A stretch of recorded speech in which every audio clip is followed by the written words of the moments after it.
Alright everybody, welcome back to Skyway Classics YouTube channel. We're now going for a ride in our 1971 Chevy C10 pickup truck.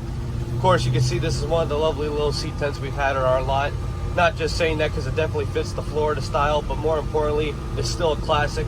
This one we have here featuring a dark blue and white exterior two-tone. Originally when we first saw this truck, we assumed it to be black and white, but I personally believe the blue is better than the black, especially for the paint. Also, as you can see, it has the 2-inch lift kit on it, having the old school Chevy style wheels with the beefy tires. Definitely good for going off-road or maybe even mudding, or even if you want to put your truck up north in the snow, that would definitely be a good truck for you to keep it classic. Also featuring the 8-foot bed. Definitely good to have a big bed for moving stuff, maybe having your friends in the back, maybe having a nice little movie night in the back of the bed. Also featuring that nice Rhino X to keep it from rusting or condensation built in. But as we move on to the interior of our truck, as you can see, it is just a single cab. Our dash is painted the exact blue as the exterior of the truck. We have customized LMC gauges.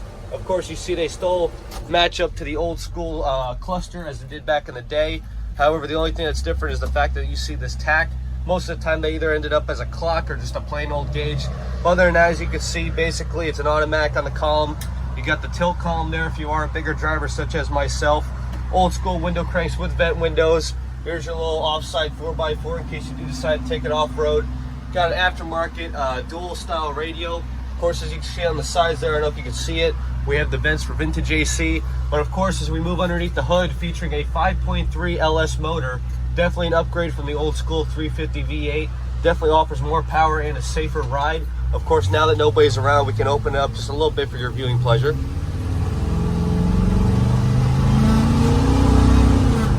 And of course, when you look on the side, you can see it only has a small single pipe. It might be dual pipe, I haven't looked at the other side, but it is a very small exhaust tip, which provides a definitely greater sound. Of course, if you had full Master 10s on it, it'd probably scream a lot louder. But as for now though, we are just gonna get it turned around and up on the hoist, so please stay tuned with us to see the underneath.